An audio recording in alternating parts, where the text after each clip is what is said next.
A graça e a paz, meus queridos irmãos. É com grande alegria que nós iniciamos mais um programa para a glória do nosso Deus. No programa de hoje, nós vamos ter uma pequena liturgia, onde nós vamos introduzir o assunto que nós iremos meditar na noite de hoje, que é questionamentos sobre a justiça de Deus. Então nós vamos iniciar com a leitura de Isaías, capítulo 33, versículo 22. Porque o Senhor é o nosso juiz, o Senhor é o nosso legislador, o Senhor é o nosso rei, ele nos salvará. Nós vamos ouvir o hino de número 32, o Deus fiel. Esse Deus que não falha, esse Deus que cuida de nós, por conta da sua fidelidade, do seu pacto com o seu povo.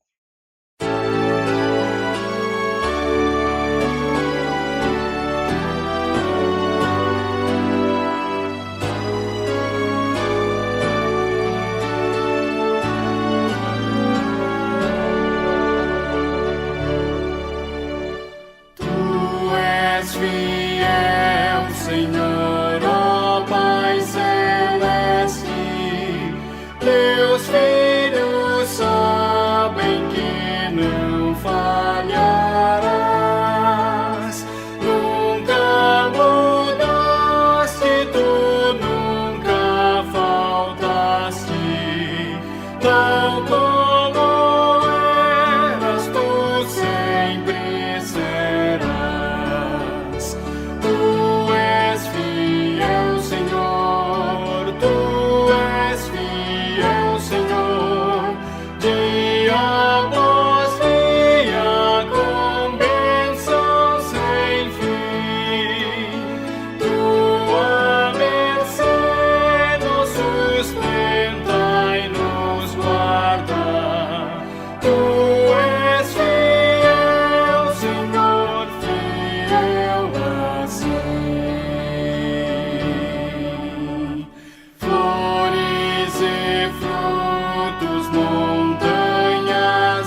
Depois de ouvir esse hino maravilhoso, nós vamos fazer a leitura de Colossenses, capítulo 1, do versículo 13 ao versículo 20.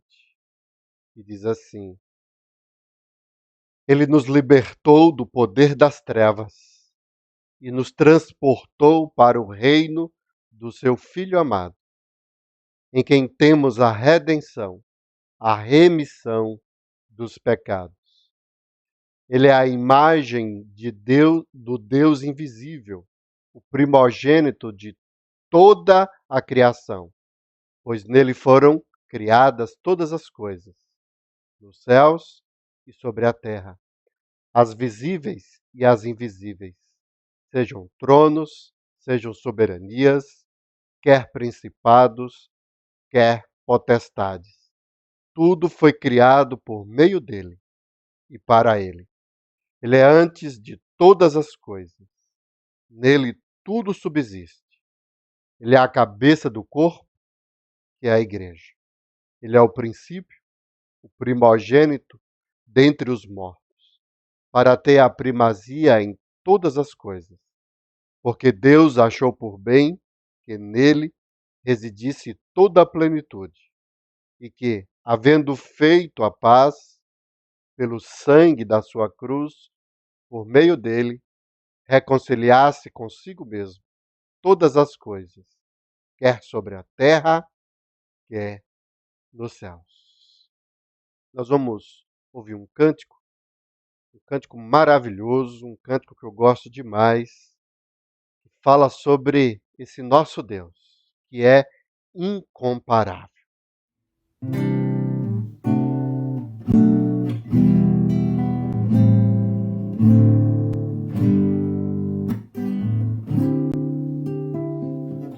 Não habitas em tendas, nem em templos feitos por mãos. Eterno, perfeito, princípio e fim, acima das religiões. Não há nada no céu, na terra ou no mar, semelhante a ti, Senhor. Tua imagem está revelada em nós, expressão do teu amor incomparável. Senhor, tu és. Tua voz ressoa como um trovão, e as nuvens são o pó dos teus pés. Incomparável, Senhor, tu és. Minha alma está apegada a ti, Senhor, incomparável és. Tu não habitas em tendas, nem em templos feitos por mãos. Eterno, perfeito, princípio e fim, acima das religiões. Não há nada no céu, na terra ou no mar, semelhante a ti, Senhor. Tua imagem está revelada em nós, expressão do teu amor incomparável. Senhor, tu és. Tua voz ressoa como um trovão, e as nuvens são o pó dos teus pés. Incomparável, Senhor, tu és. Minha alma está apegada a ti, Senhor, incomparável és. Minha alma está apegada a ti, Senhor, incomparável és. Na noite de hoje, nós vamos meditar no texto de Ezequiel, capítulo 18. Nós vamos fazer a leitura desse texto no momento em que nós estivermos fazendo a exposição da palavra de Deus. Antes, nós vamos orar, nos colocar diante do Senhor pedindo para que o Senhor possa falar conosco nessa noite. Senhor Deus, ó Pai, nós agradecemos ao Senhor por esse momento tão agradável, tão precioso, que é poder, ó Deus, estar na Tua presença, cantando, orando, lendo a Tua palavra e ouvindo a Tua voz. Nós clamamos, ó Deus, para que o Senhor possa falar conosco nessa noite. Em nome de Jesus. Amém. A nossa democracia hoje, nós temos 3 poderes: poder executivo, poder legislativo e o judiciário. E nós podemos observar que entre os 3 poderes, o poder que tem sobressaído nos últimos dias é o poder judiciário. Nós já tivemos presidentes que sofreram impeachment, nós tivemos deputados e senadores que perderam seus mandatos, mas nenhum juiz da Suprema Corte acabou ou teve algum processo desse tipo. Isso mostra a força e o respeito que os outros poderes têm do judiciário. Os juízes são os que têm os maiores salários. Esse setor da nossa sociedade, as pessoas que trabalham nele, têm muitas regalias, férias, direitos que outros órgãos do nosso país não têm esse mesmo privilégio. Isso mostra que vivemos uma época em que o judiciário, aqueles que julgam, exercem poder nos nossos dias. Por que eu estou dizendo isso? Porque o texto de Ezequiel, capítulo 18, nós temos um contexto, alguns fatos, alguns acontecimentos que estão muito associados a essa questão de autoridade. Na época, as lideranças eram os reis das nações. Então, 2 Crônicas, do capítulo 29 ao capítulo 36, nós temos o pano de fundo da profecia de Ezequiel. E nesses capítulos nós podemos observar o reinado de Judá, dos descendentes de Davi, e entre todos eles, apenas 2 reis descendentes de Davi foram fiéis a Deus. No capítulo 29 de 2 Crônicas, nós temos o relato do rei Ezequias, onde ele faz uma reforma profunda dentro de Judá, trazendo o povo de Judá, povo de Jerusalém, para perto do Senhor. Ele restaura os conceitos, o templo, aquilo que foi determinado pelo Senhor nas Escrituras, e ele consegue criar um avivamento dentro do povo de Israel. Só que isso acaba desaparecendo quando o seu filho, Manassés, ele acaba reinando no seu lugar. Manassés consegue desfazer tudo o que o rei Ezequias fez. Ele faz uma reforma contrária, fazendo com que o povo se afastasse do Senhor. O seu filho Amon dá sequência nesse sistema, nessa direção de reino, de governo, também se afastando do nosso Deus e seguindo os passos do seu pai. E aí nós temos uma luz que aparece, que é o rei Josias, que acaba resgatando um pouco daquilo que foi ensinado, implantado pelo rei Ezequias. Só que houve uma morte trágica. Josias acaba morrendo muito cedo, muito novo, e ele não consegue implantar toda a reforma dentro de Judá. E aí nós temos uma reforma pela metade e a nação é sufocada por uma idolatria, por um afastamento, um esfriamento do nosso Deus. Joacás, ele acaba assumindo o trono no lugar de Josias. O rei do Egito, ele intervém e acaba colocando o irmão dele, que se chamava Eliaquim, e o rei do Egito muda o nome de Eliaquim para Jeoaquim, e é nesse reinado de Jeoaquim que nós temos a invasão dos babilônicos. O cativeiro babilônico começa a fazer parte da história do povo de Deus nesse período, a partir desse descendente de Davi. Depois de Jeoaquim, que é levado para a Babilônia como preso, no seu lugar começa a reinar Joaquim. Só que Joaquim também depois é levado para a Babilônia e o irmão dele, Zedequias, acaba assumindo o trono em Jerusalém no lugar de Joaquim.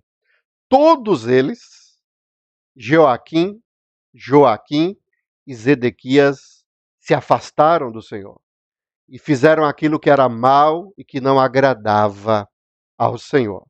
Então, baseado nisso, irmãos, eu gostaria de ler 2 Crônicas, capítulo 36, do versículo 15 ao versículo 21, para que nós possamos entender o contexto da profecia de Ezequiel. Então, nesse texto que nós vamos ler, vai ficar muito claro a situação em que eles se encontravam quando houve o exílio babilônico. Então, aqui em 2 Crônicas, capítulo 36, a partir do versículo 15, diz assim: O Senhor, Deus de seus pais, sempre de novo falou-lhes por meio dos seus mensageiros. É muito importante, porque aqui está se referindo aos profetas que falaram antes do exílio babilônico e durante o exílio babilônico. Nunca o Senhor deixou o seu povo sem um profeta, sem que alguém pregasse e anunciasse a sua palavra, porque teve compaixão do seu povo e da sua própria morada. Só que o versículo 16 vai nos revelar o porquê do exílio babilônico, o porquê que aconteceu tudo isso. Versículo 16 diz assim: Mas eles zombaram dos mensageiros de Deus, desprezaram as palavras dele e debocharam dos seus profetas, até que a ira do Senhor, isso aqui é muito importante para nós podermos entender o texto de Ezequiel, capítulo 18. A ira do Senhor veio sobre o seu povo e não houve mais remédio. Em outras palavras, Deus perdeu a paciência com o seu povo, com o povo de Judá, e acabou permitindo a invasão dos babilônicos. O versículo 17 diz assim: Por isso, o Senhor trouxe contra eles o rei dos caldeus, que representa a Babilônia, que matou os seus jovens à espada na casa do santuário deles. Não teve piedade nem dos jovens, nem das moças, nem dos adultos, nem dos velhos. Entregou todos nas mãos do rei dos caldeus. Todos os utensílios da casa de Deus, grandes e pequenos, os tesouros da casa do Senhor e os tesouros do rei e dos seus príncipes, tudo ele levou para a Babilônia. Os caldeus queimaram a casa de Deus e derrubaram a muralha de Jerusalém. Queimaram todos os seus palácios, destruindo também todos os seus objetos de valor. Os que escaparam da espada, a esses ele levou para a Babilônia, onde se tornaram escravos dele e de seus filhos. até o tempo do rei da Pérsia. Isso aconteceu para que se cumprisse a palavra do Senhor por boca de Jeremias, que é contemporâneo de Ezequiel, até que a terra desfrutasse dos seus sábados. Durante todos os dias da sua desolação, a terra repousou, até que os 70 anos se cumpriram. Então, esse texto é um texto que vai nos revelar sobre o pano de fundo, aquilo que representava o momento, a situação do povo, quando o profeta Ezequiel trouxe a mensagem do Senhor. Ezequiel era de uma família de sacerdotes, e quando houve esse exílio, as pessoas foram levadas para a Babilônia, Ezequiel foi junto, e lá ele profetizou com uma comunidade, um povo, às margens do rio. E um texto que está muito associado a esse momento do profeta Ezequiel é o Salmo 137, que nós já trouxemos aqui uma mensagem no nosso canal sobre esse texto da palavra do Senhor. Então, esse período na Babilônia, que o povo estava arrasado, triste, angustiado, é o momento em que o Senhor levanta Ezequiel para pregar, para trazer a mensagem do Senhor. E aí nós vamos para o capítulo 18 de Ezequiel, que é o texto que nós iremos meditar na noite de hoje. Esse texto é um texto maravilhoso. Na realidade, toda a escritura é maravilhosa. Mas ao estudar esse texto, eu fiquei impressionado com as suas peculiaridades, com as informações que podemos aprender e detectar, né, ao longo de todo esse capítulo da profecia de Ezequiel. Para que nós possamos entender e compreender esse texto, nós precisamos entender a ideia central, a ideia que foi passada pelo profeta, que é chave. E aí, com a forma que eu uso para poder entender e pegar essa ideia central, é estudando as palavras. E aqui a gente pode observar ao longo de todo esse capítulo 18, que nós vamos ler todo ele, à medida que nós formos expondo esse texto, é observado aqui uma ênfase muito grande sobre a questão de justiça.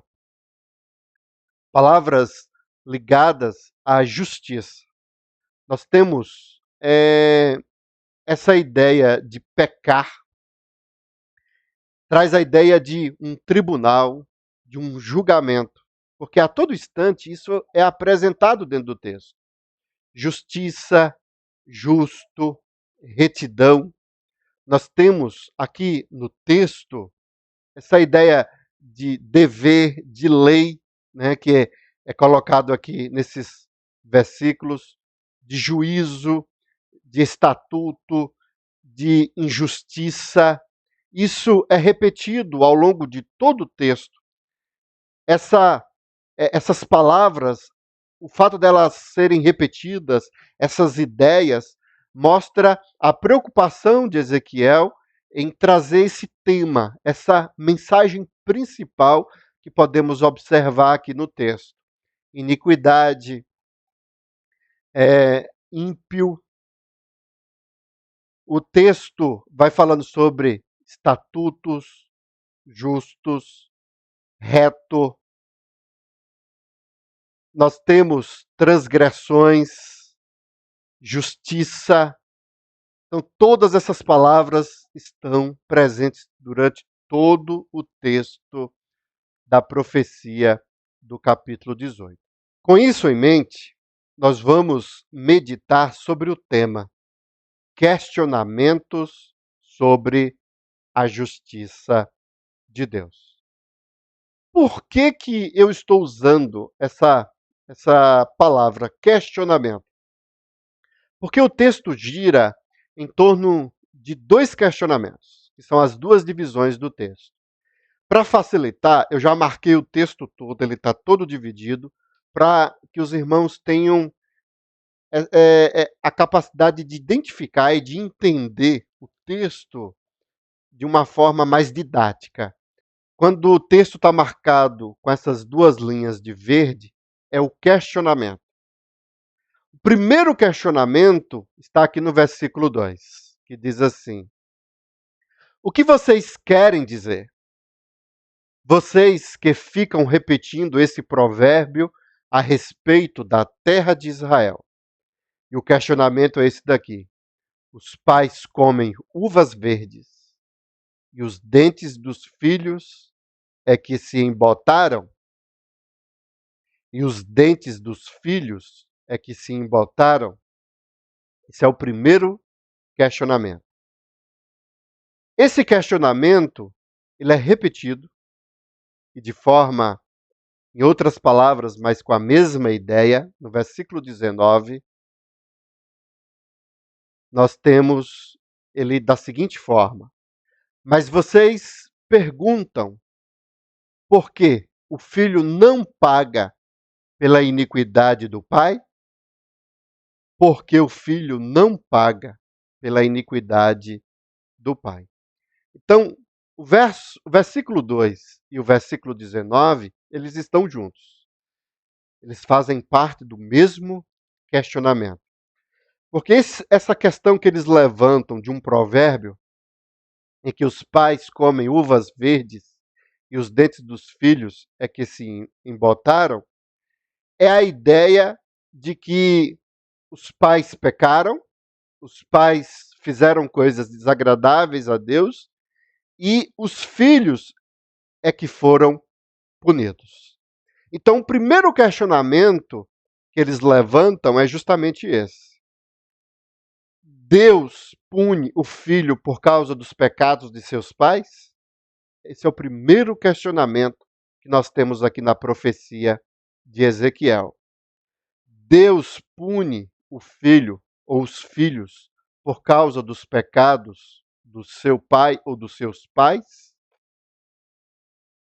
Então o povo estava com isso na mente, porque diante do quadro e da situação que eles estavam vivendo, eles imaginaram o seguinte: não tem como nós, essa geração que estava aí com Ezequiel na Babilônia, sofrerem tanto. O texto que nós lemos em 2 Crônicas mostra que o Senhor não poupou a ninguém, o Senhor entregou todos nas mãos dos caldeus. É tanto que a expressão que é usada dentro do texto é que a terra de Israel, ela teve um repouso, um descanso por 70 anos. Não se plantou, ninguém praticamente não morou, aquela terra ficou abandonada, desolada, por conta do castigo do Senhor, da ira do Senhor. O Senhor levantou uma punição contra o seu povo nesse período. Então, essa geração que estava no cativeiro, eles pensaram da seguinte forma: nós estamos pagando pelos pecados dos nossos pais. Eles devem ter levantado o questionamento e lembrado de Manassés, de Amon, do Joaquim, do Joacás, dos Edequias, todos esses reis que abandonaram, que se afastaram do Senhor. E aí, na mente deles, eles pensaram da seguinte forma: nós estamos debaixo da maldição do Senhor. Deus está punindo o seu povo. Deus está castigando o seu povo por conta dos pecados dos nossos pais, por conta dos nossos ancestrais, por conta dos reis e do povo de Judá que se afastou do Senhor. Então, esse é o questionamento. Né? Questionamento sobre a justiça de Deus. O primeiro é esse. Deus, vem cá, Deus. Um filho pode pagar pelos pecados de seus pais? Eles são punidos porque os seus pais pecaram? Esse é o questionamento. E aí, o profeta Ezequiel, ele diz assim, ó, vocês que ficam repetindo esse provérbio, vocês agora vão parar com isso. vocês vão abandonar isso. E aí o profeta Ezequiel vai responder essa questão. Versículo 3.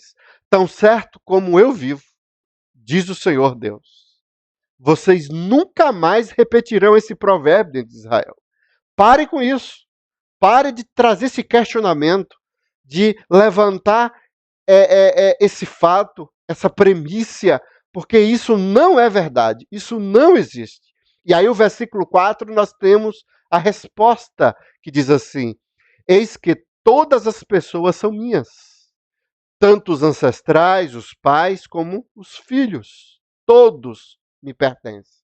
Mas aí o Senhor diz assim como a pessoa do pai, também a pessoa do filho é minha. Mas a resposta, a ênfase, o foco, e é o que nós precisamos nos ater, está aqui marcado. A pessoa que pecar, essa morrerá. O que significa isso? A resposta do Senhor é que a justiça divina responsabiliza apenas o indivíduo. Nós não somos punidos, nós não somos castigados por causa do pecado dos nossos pais. Se alguma coisa acontece conosco, se alguma punição, se algum castigo nós sofremos da parte de Deus, isso é por conta dos nossos pecados. A responsabilidade é individual, é pessoal, é minha. É isso que o texto tem a nos ensinar. E para enriquecer essa resposta, nós temos os argumentos que são apresentados aqui a partir do versículo 5, para poder trazer ênfase a essa resposta que foi dada no versículo 4. O versículo 5, ele diz assim: se um homem, isso aqui é muito importante, porque é usado agora 3 argumentos, 3 estudos de caso, 3 exemplos para poder deixar claro que a pessoa que pecar, essa morrerá. A responsabilidade é de cada um, é de quem peca, e não de uma geração, não dos pais que viveram antes de nós. Então, é usada a figura de um homem. O versículo 10 usa a figura se ele gerar um filho. Então, esse homem aí, gerar um filho, aí vai tratar sobre o filho dele. E o versículo 14 vai falar sobre e se esse filho, que é aquela referência do versículo 10, gerar um filho. E aqui nós temos o neto daquele homem que foi colocado lá no versículo 5. Então, esses são os 3 casos que são apresentados para enfatizar essa questão. E aí o versículo 5 diz assim: se o homem é justo e age com justiça e retidão, não come carne sacrificada nos altos, nem levanta os olhos para os ídolos da casa de Israel. Não contamina a mulher do seu próximo, nem tem relações com a mulher menstruada. Não oprime ninguém. Não devolve ao devedor a própria penhora. E não rouba. Reparte o seu pão com o faminto e cobre com roupas aquele que estava nu. Não empresta para ter lucro e não cobra juros. Desvia a sua mão da injustiça e é imparcial ao julgar uma questão entre 2 pessoas. Anda nos meus estatutos e guarda os meus juízos, procedendo retamente.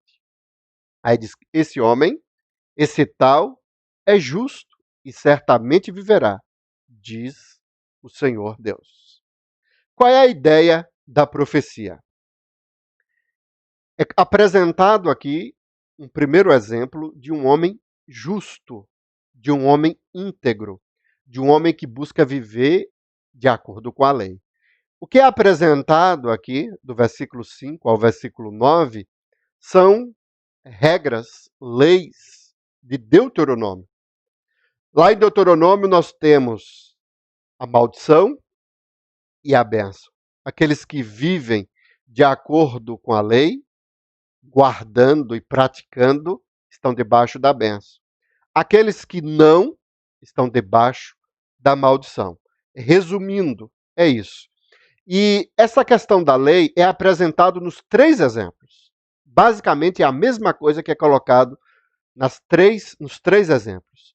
E a ideia aqui do profeta é mostrar que se um homem é justo e vive de acordo com essa justiça, de acordo com a lei, daquilo que foi imposta e colocada por Deus nas Escrituras, esse homem não vai padecer, esse homem não vai ser castigado, não vai ser punido.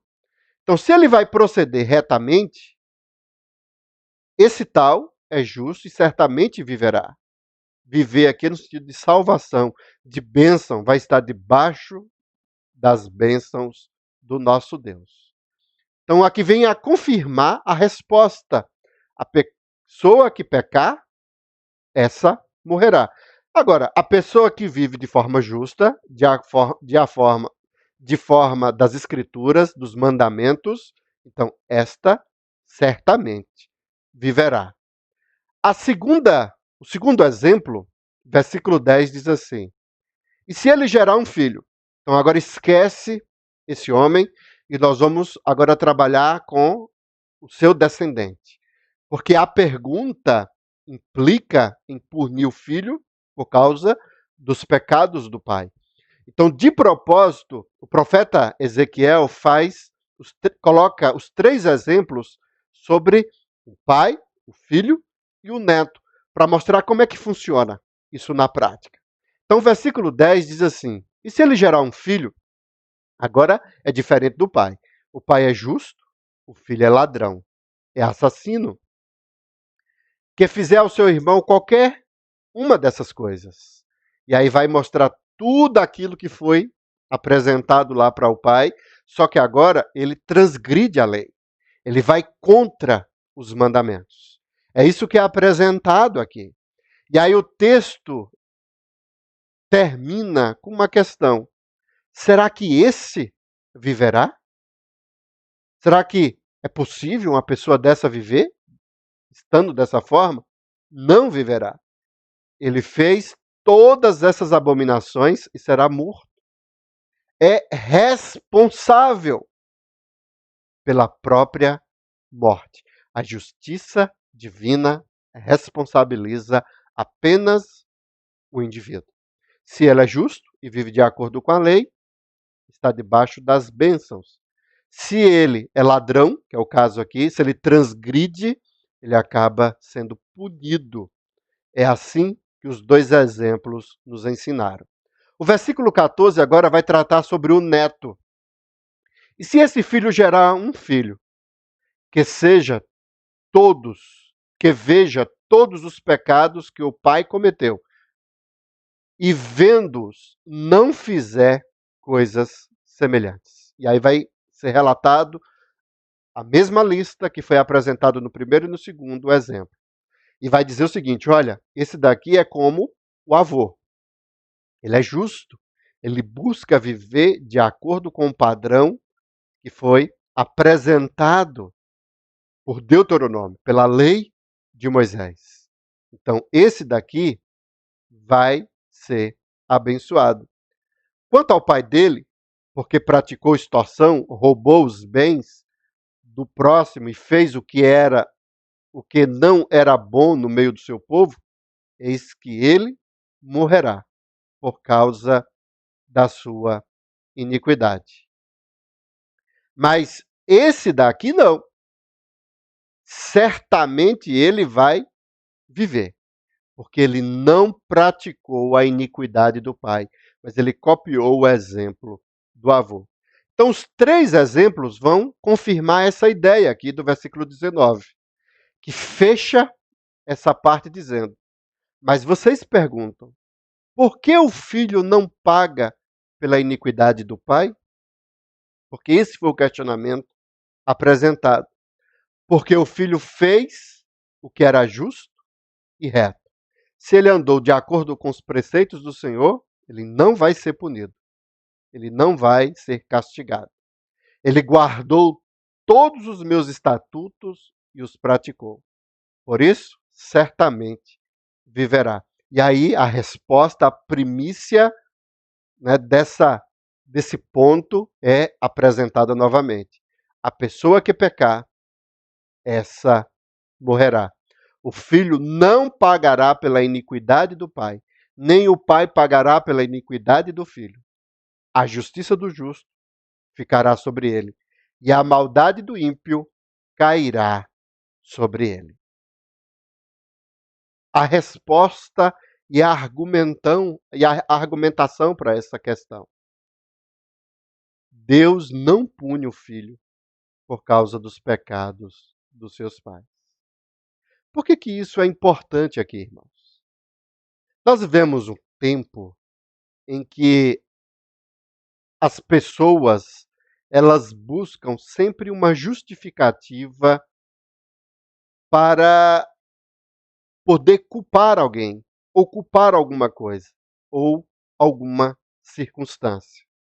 Nós vivemos uma crise na nossa época, no nosso tempo, em que as pessoas não querem assumir a responsabilidade. O problema sempre é do outro. As pessoas, elas não querem entender e compreender que o problema é ele. São seus erros, são os seus pecados.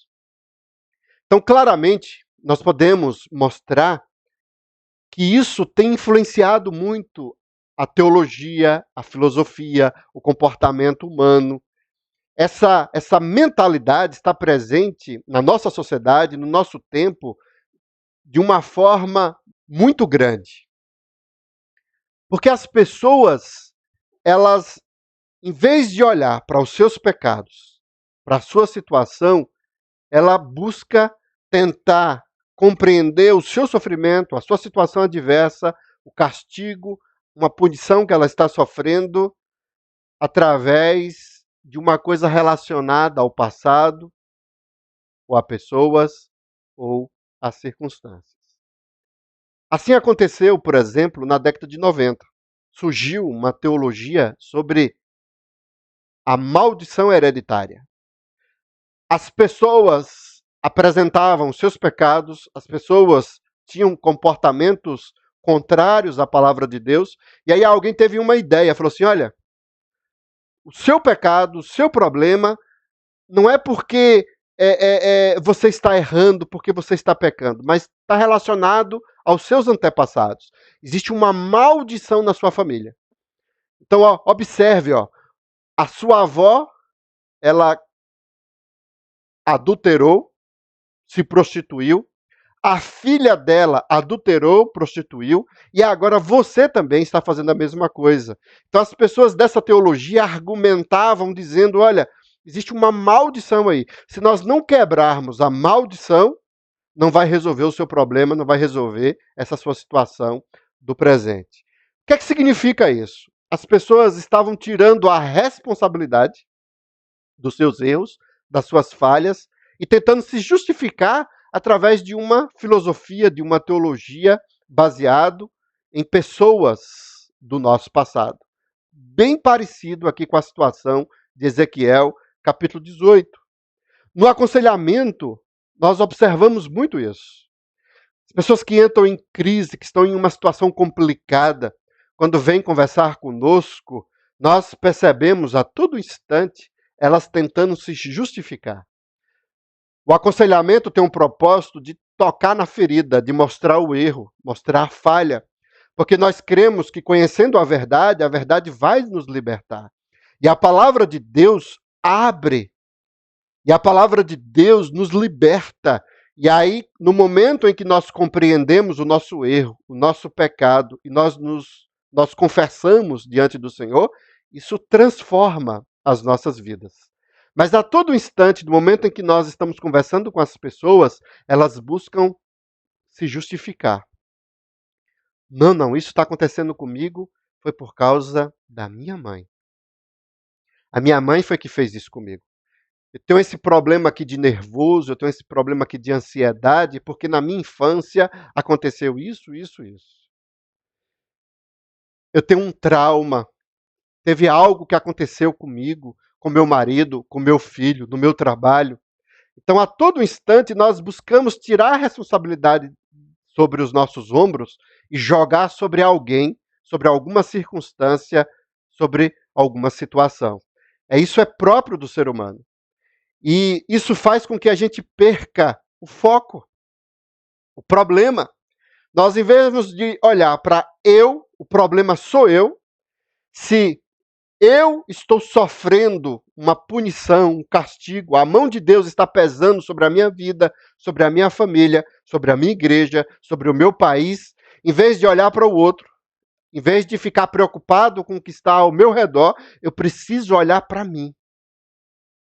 Eu preciso olhar para o eu que está dentro de mim, para o meu coração, para os meus pecados. É isso que o Senhor fala através do profeta Ezequiel. O povo estava triste, estava angustiado. Só que eles culpavam seus pais. Eles culpavam outras pessoas. E aí o profeta traz a seguinte mensagem: olha, vocês estão nessa situação de sofrimento, de castigo, não é por conta do pecado de outras pessoas, mas por causa do pecado de vocês. E aquela lista que é apresentada dentro do texto, o profeta vai mostrando esse pecado. Eles roubavam, eles fraudavam, eles adulteravam, eles mentiam, eles faziam coisas que transgrediam a lei. E aí o profeta diz: este é o motivo de vocês estarem na situação que vocês estão. Deus tem castigado e punido vocês por causa do pecado que vocês cometeram e estão ainda cometendo. A segunda coisa, irmãos, que o texto nos ensina é que questionamentos sobre a justiça de Deus, o segundo questionamento, nós encontramos lá no versículo. No entanto, vocês dizem, o caminho do Senhor não é reto. Vocês dizem, o caminho do Senhor não é reto.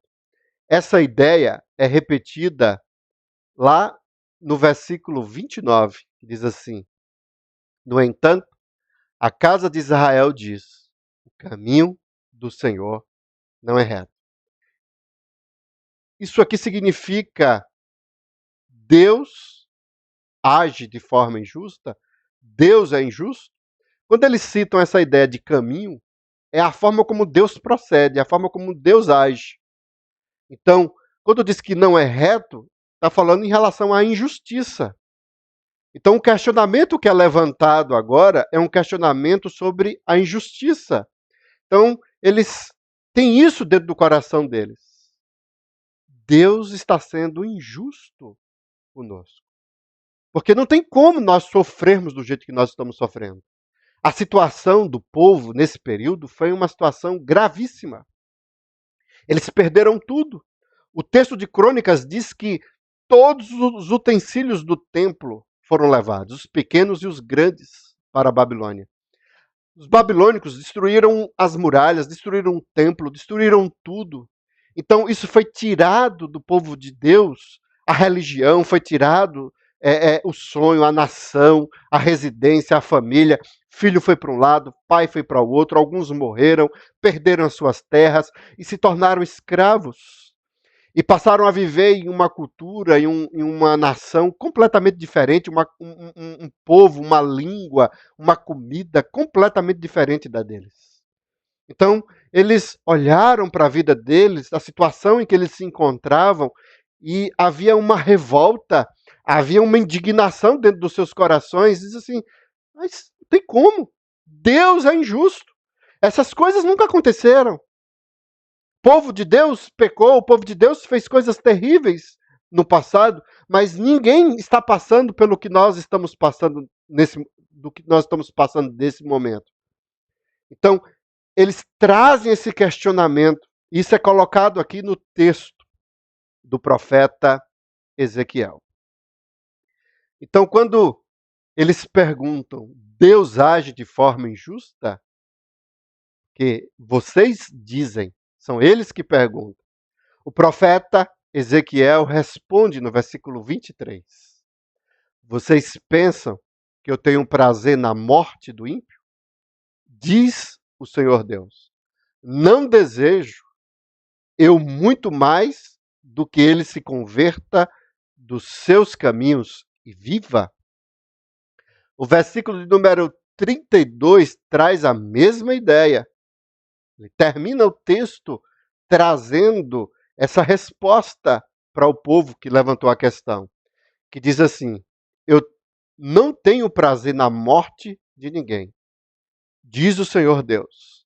Portanto, convertam-se e vivam. Convertam-se e vivam. Qual é a ideia? Qual é a resposta que foi dada aqui no texto? Ezequiel, ao responder essa questão de que Deus não age de forma injusta, ele diz assim que a justiça divina é fundamentada na misericórdia. Porque Deus, ele não tem prazer na morte do ímpio, ele não tem prazer em punir, em castigar. Então, Deus ele não senta no trono para julgar com o propósito de maltratar, de fazer com que o seu povo venha a sofrer. Isso não faz parte do ser de Deus e da vontade do nosso Deus. Essa é a resposta. A resposta dele foi: olha, o que eu desejo, o que eu quero é que vocês venham a converter dos seus caminhos e viver. Vocês precisam ter uma vida que venha a trazer vida, salvação, que vocês venham a usufruir, experimentar das minhas bênçãos, da minha graça. Então, a resposta de Deus é misericordioso. De forma alguma, Deus é injusto. Pelo contrário, a justiça divina é fundamentada na misericórdia. Por que eu estou dizendo isso? Porque os argumentos que vão ser apresentados aqui, a partir do versículo 21, vão revelar justamente essa misericórdia de Deus. Isso é mostrado através do ímpio e do justo. Há aqui a referência duas vezes sobre a mesma questão, o justo e o ímpio, dentro do texto. Então, o texto usa esses argumentos. Então, a partir do versículo 21, nós temos o primeiro argumento. O primeiro argumento é sobre o ímpio. Se o ímpio se converter. Esse é o primeiro argumento. Então, a justiça divina é fundamentada na misericórdia de Deus. Por quê? Porque Deus dá a oportunidade para que as pessoas ímpias, das pessoas que estão longe, afastadas, que transgridem a sua lei, possam se arrepender. Então, o primeiro argumento é arrependimento dos ímpios. Então, isso revela a misericórdia de Deus. Deus dá a oportunidade e o privilégio para que as pessoas possam se arrepender. Deus não condena, não pune, não castiga, e isso é definitivo. Não há esperança, não tem mais o que fazer. Mas Deus dá a oportunidade para que os ímpios se convertam, para que os ímpios se arrependam. Então é essa a ideia do texto. E aí o versículo vai dizer assim: mas se o ímpio se converter de todos os pecados que cometeu e guardar todos os meus estatutos e fizer o que é justo e reto, certamente viverá, não será morto. Certamente viverá. Se ele se arrepender, ele vai viver, ele vai ser salvo. De todas as transgressões que cometeu, nenhuma será lembrada contra ele. Pela justiça que praticou, viverá. Que coisa maravilhosa. Isso aqui representa a misericórdia de Deus. Aqui o exemplo é o ladrão na cruz. Passou a vida toda pecando, transgredindo a lei, afastado de Deus.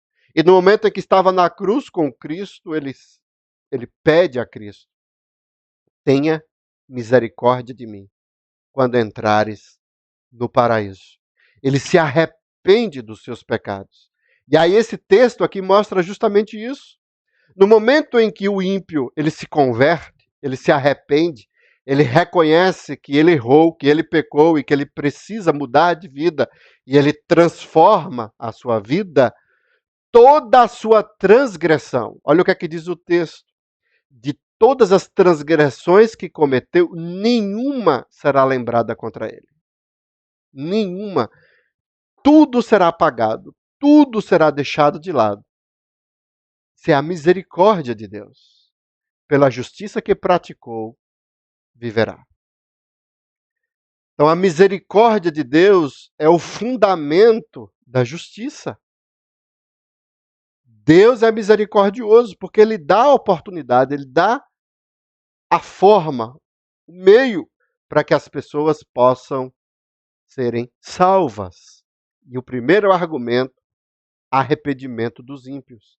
Isso é confirmado aqui no versículo 27. A mesma coisa, mas se o ímpio se converter da maldade que cometeu e praticar o que é justo e reto, ele preservará a sua vida. Pois se ele percebe o que fez e se converte de todas as transgressões que cometeu, certamente viverá, não será morto. Então a mesma ideia é passada. O segundo argumento agora é relacionado ao justo. E o segundo argumento está associado à perseverança dos justos. Versículo 24 diz assim: mas se o justo se desviar, agora é mostrado um outro exemplo, da sua justiça e fizer maldade, fazendo as mesmas abominações que o justo faz, será que ele viverá? De todos os atos de justiça que praticou, nenhum será lembrado. Na sua transgressão com que transgrediu e no seu pecado que cometeu, neles morrerá. Neles morrerá. O justo se desviar, ele vai morrer. Ah, mas como é que alguém passou 30, 40 anos servindo ao Senhor, 5 minutos antes de morrer, abandona o Senhor, se afasta do Senhor? Como é que isso é possível? A ideia do texto aqui, irmãos, é justamente para fazer um contraponto com o exemplo anterior. Lá, ele transgride, mas aí se arrepende. Aqui, é cobrado do justo a perseverança, porque não adianta ele passar um período da vida servindo, vivendo de acordo com os preceitos e depois abandonar, depois se desviar. Ele vai morrer. Todos os atos de justiça que praticou, nenhum será lembrado. Nenhum será lembrado. Esse é o critério criado por Deus com relação à sua justiça. Por conta da sua transgressão, ele vai ser castigado, ele vai ser condenado. Versículo 26 traz a mesma ideia. Se o justo se desviar da sua justiça e fizer maldade, morrerá por causa dela. Na transgressão que cometeu, morrerá. Então, não tem como escapar. O versículo 29, ele vai concluir esse argumento, dizendo o seguinte: no entanto, a casa de Israel diz, o caminho do Senhor não é reto? O caminho do Senhor não é reto. Será que são os meus caminhos que não são retos? Ó casa de Israel? Esse é o questionamento que o Senhor agora faz para o seu povo.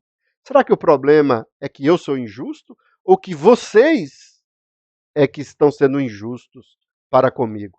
Assim diz o Senhor. Não seriam muito mais os caminhos de vocês que são tortuosos? Então, é levantado essa questão aqui pelo Senhor para o seu povo.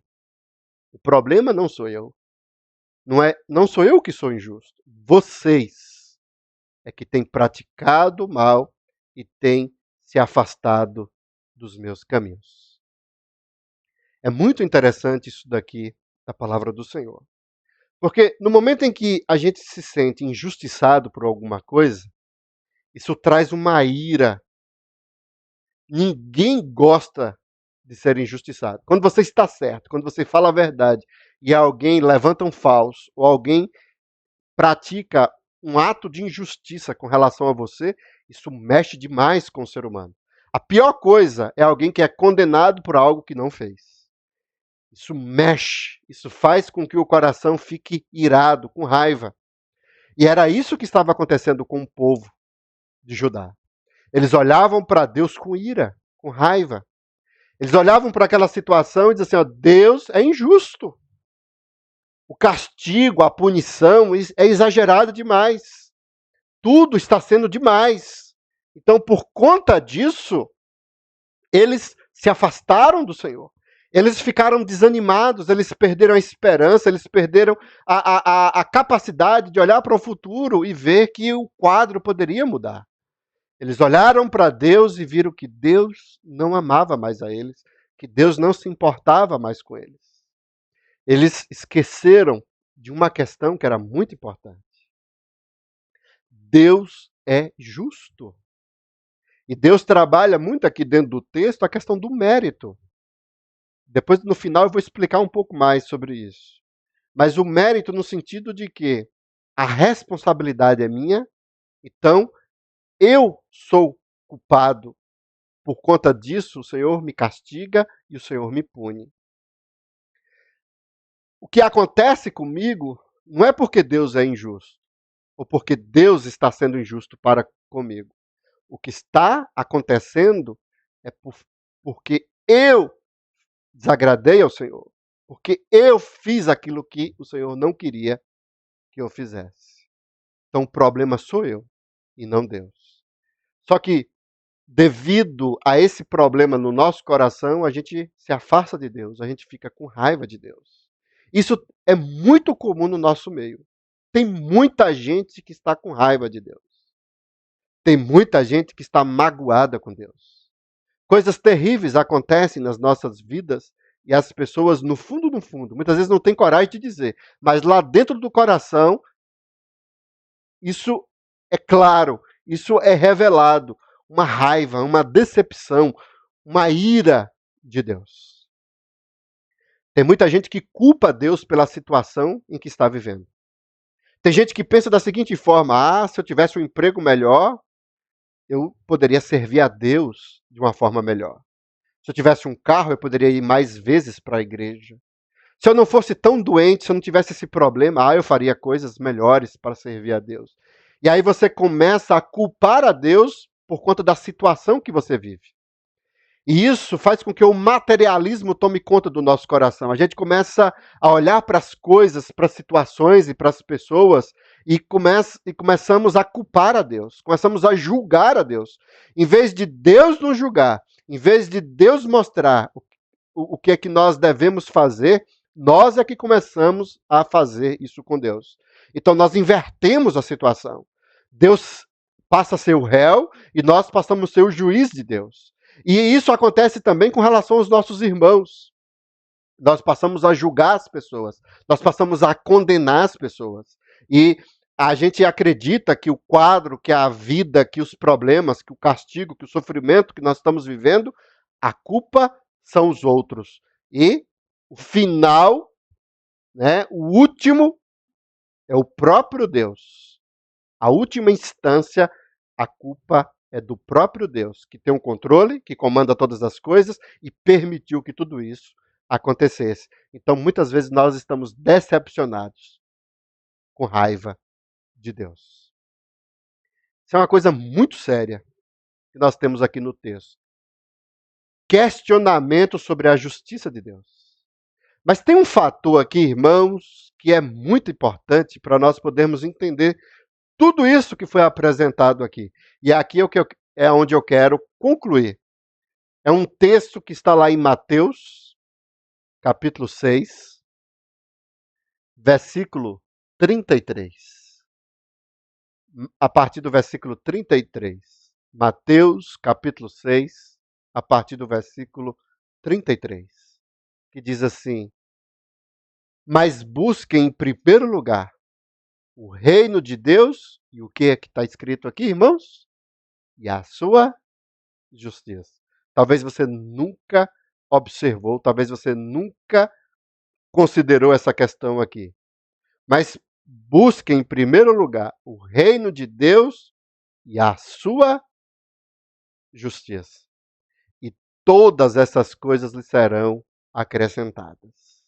É muito importante essa questão aqui da justiça.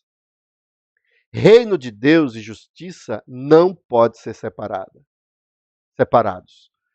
Eles têm que estar juntos. E aqui é onde é que nós vamos entender a mensagem dessa noite. Quando a gente questiona a justiça de Deus, na realidade nós estamos questionando o próprio reino de Deus. Porque reino de Deus e justiça de Deus não se separam. É uma coisa só.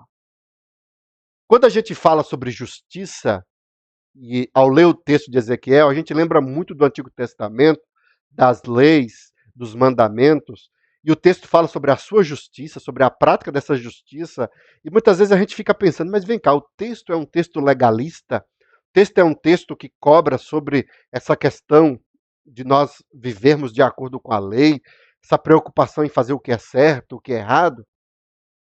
Se nós não tomarmos cuidado e entendermos essa questão aqui, que é apresentada no livro de Mateus, nós corremos o risco de se tornarmos legalistas e buscarmos justificar a nossa salvação através da prática da lei, da obediência à lei.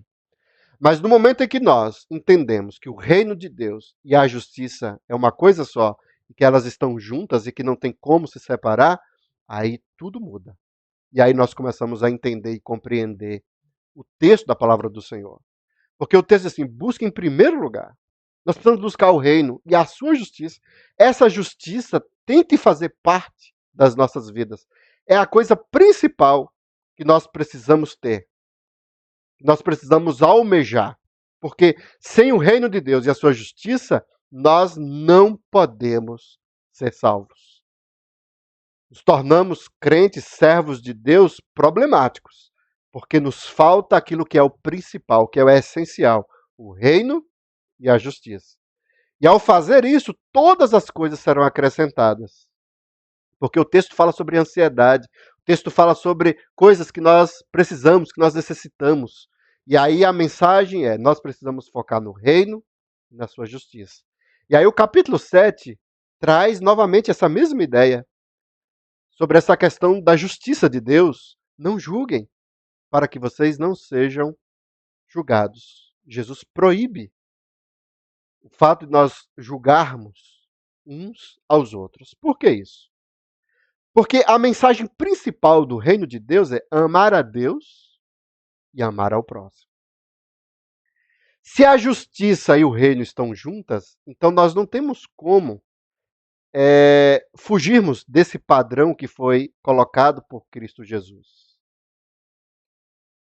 Para nós nos submetermos à justiça de Deus, nós precisamos amar a Deus acima de todas as coisas. No momento em que eu fujo da responsabilidade, quando eu não olho para os meus pecados, quando eu não olho para a situação em que eu me encontro, e fico culpando outras pessoas, eu acabo perdendo esse propósito de amar a Deus acima de todas as coisas. E quando eu começo a colocar a culpa nos meus irmãos, nas pessoas que estão ao meu redor, eu também não amo ao meu próximo, como a mim mesmo. E aí acabo julgando as pessoas. Essa é a ideia do texto. O texto mostra que a justiça de Deus, ela está atrelada a Cristo. Porque Cristo, ele assumiu essa responsabilidade que era nossa sobre ele. Ele morreu na cruz por causa dos meus pecados, por causa dos seus pecados. Então, a responsabilidade que era minha caiu sobre Cristo. Então, essa mentalidade do Antigo Testamento de praticar a lei, de viver a lei, ela recai sobre Cristo. Cristo acaba sendo o único que consegue praticar essa lei da forma como ela é, da forma que ela foi exigida pelo nosso Deus. Então, Cristo Jesus, ele assume a responsabilidade que é minha e que é sua na cruz. E não só isso.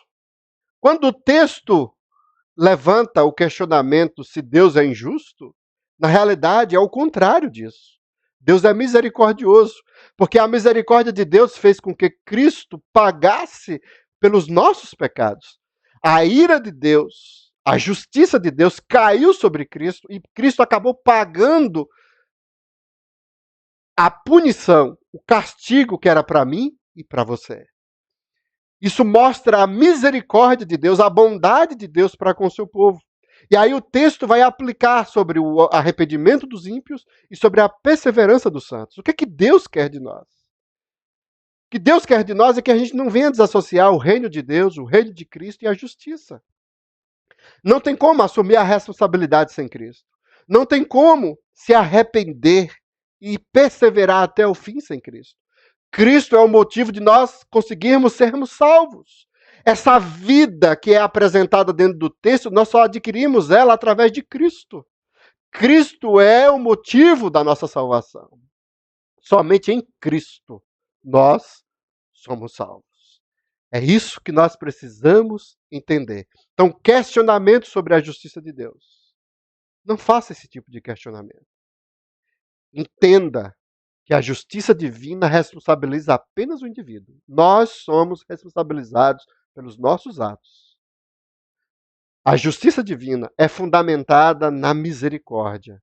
Deus tem sido misericordioso para conosco, através de Cristo Jesus.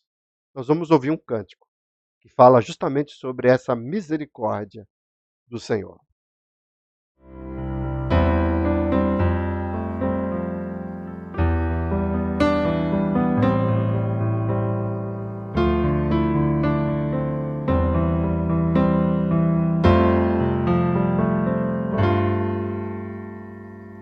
As misericórdias do Senhor têm me guardado, têm me preservado. As misericórdias do Senhor são infinitas, não tem fim. Se renovam dia após dia, grande é tua fidelidade. Fiel, Senhor, tu és fiel.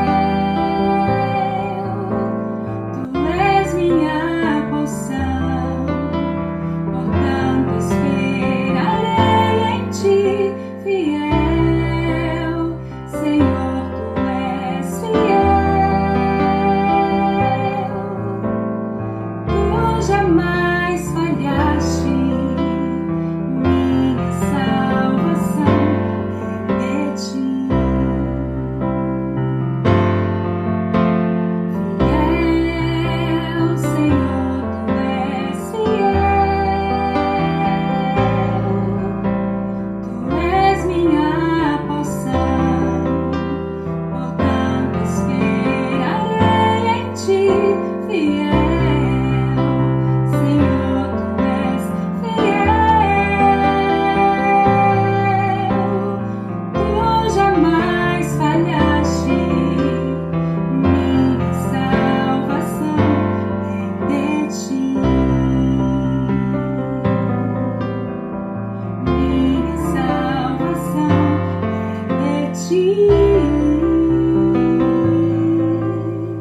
Minha salvação vem de ti. Fiel, Senhor, tu és fiel. Tu és minha porção, portanto esperarei em ti. Fiel, Senhor, tu és fiel. Tu jamais falhaste, minha salvação vem de ti.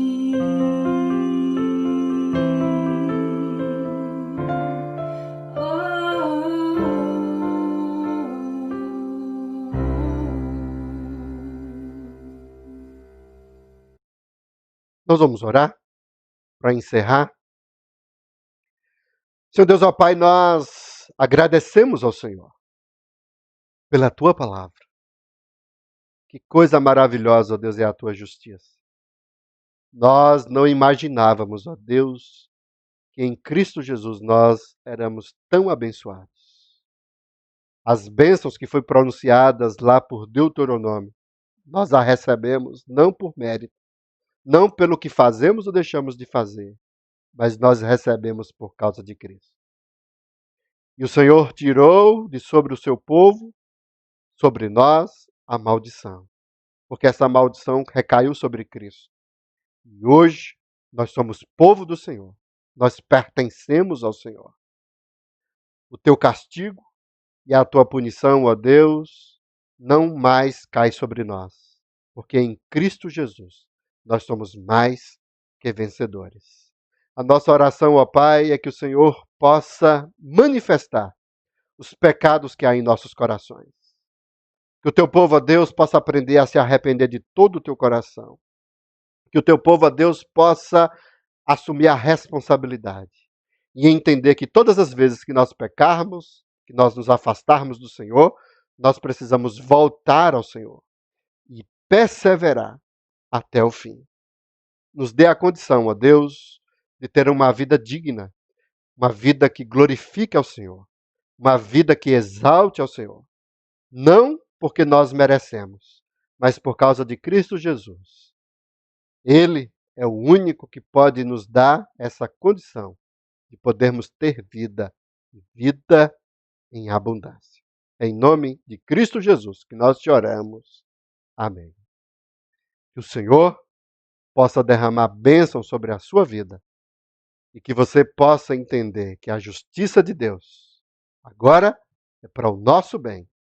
A justiça de Deus é misericórdia, nos abençoa e nos traz vida. Que Deus te dê uma semana de paz e de bênção, debaixo da graça do nosso Deus.